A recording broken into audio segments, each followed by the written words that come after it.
know, my first guest tonight, from his films Roger and Me and The Big One, he also has a new book out based on his award-winning television series TV Nation called Adventures in a TV Nation. Please welcome Michael Moore.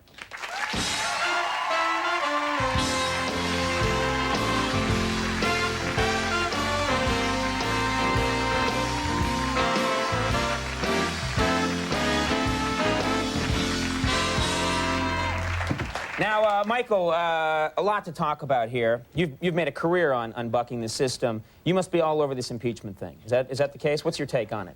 Well, first of all, I think I can't believe it's still going on. I mean, November 3rd, I thought everybody said, get over it, you know. Right, it feels like those guys, those Republicans, are in like some kind of road rage, you know, in Congress. They can't get out of it, you know. Monica, you know. They just can't release themselves from it, you know. And so I've been shooting some stuff for our show. I was down in Washington last night. You were in D.C. yesterday, yeah? Yes, I was at the and those are people applauding the concept of travel.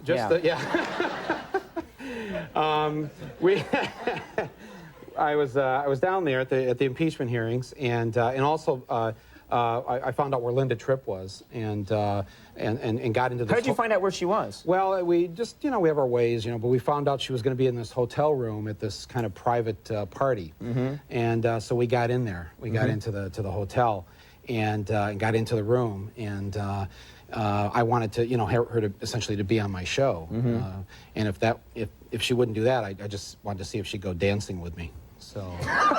Well, what happened? Did you get to meet her?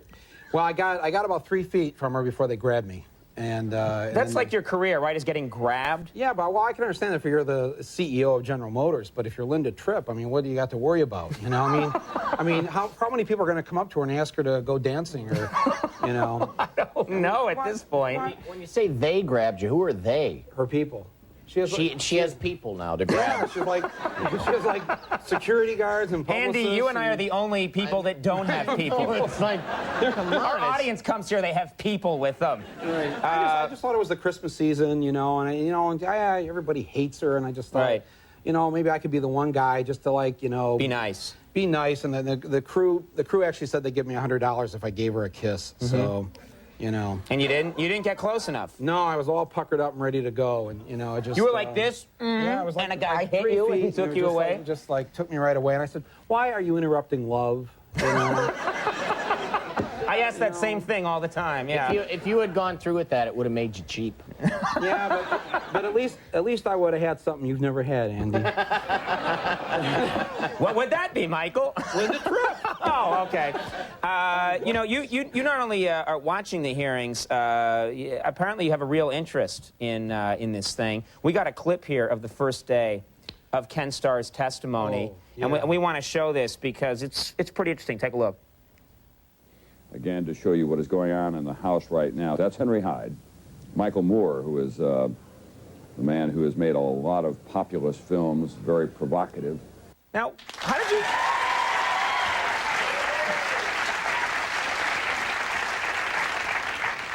you get in there? How do you get into these places?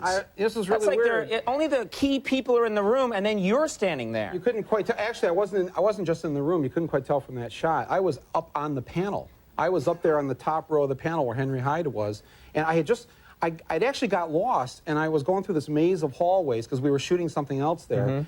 And before I knew it, this guy grabbed me and said, "Here, come on, I'll go through this door." And I went through this door, and all of a sudden I walked out, and I'm in the hearing room. And suddenly you had to testify. Well, it's like 2 minutes before they're going to start, and Ken Starr is sitting there, and he stares up at me, and like I just started staring down at him. And you know, you ever do that where you try to do that mental telepathy thing where you got the ray beams going out of your eyes, where you're trying to explode someone's head, you know? You just go, and I was like, yeah, you know, I just wanted to, sure, you know, yeah, right, yeah. Can I go now?